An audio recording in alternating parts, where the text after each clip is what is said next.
Hiasi alam manusiawi dengan cinta sebagai rahmatnya, agar dapat hidup berkasih sayang laki-laki dan perempuan, agar dapat mengembangkan keturunan demi penerus perjuangan. Begitulah Tuhan meletakkan nilai cinta dalam kesucian. Jadi janganlah kau menyalahgunakan sebagai pemuas nafsu setan.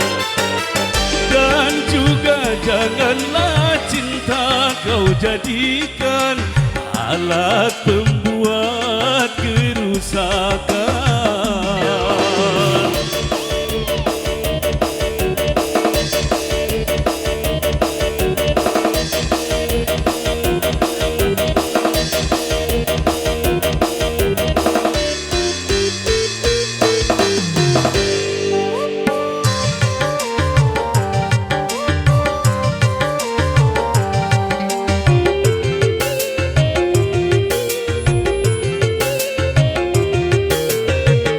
Bila datang rasa cinta, hati-hati dan waspada, jaga, pelihara serta kuasailah.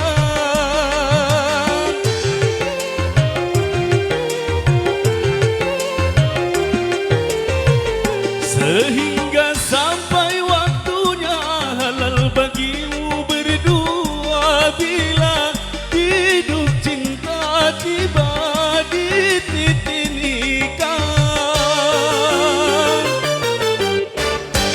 Banyak sudah tunas-tunas muda berguguran sebelum berkembang, korban dari nafsu birahi durjana yang mengatasnamakan cinta.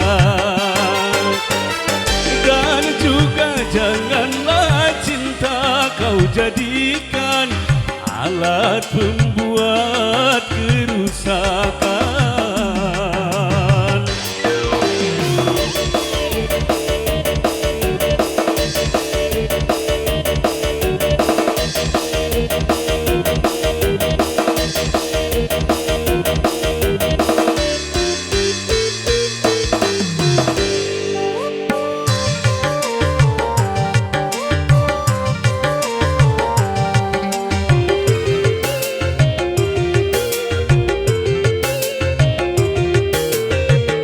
Bila datang rasa cinta, hati-hati dan waspada, jaga, pelihara serta kuasailah.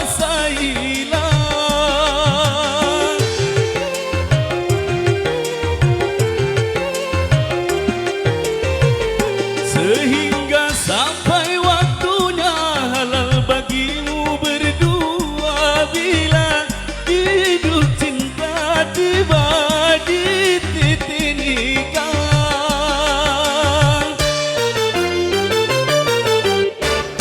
Banyak sudah tunas-tunas muda berguguran sebelum berkembang, korban dari nafsu birahi durjana yang mengatasnamakan cinta.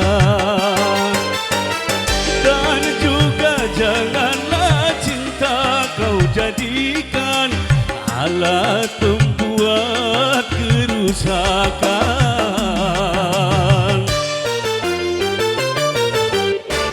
Hiasi kasih alam manusiawi dengan cinta, nilai citra cinta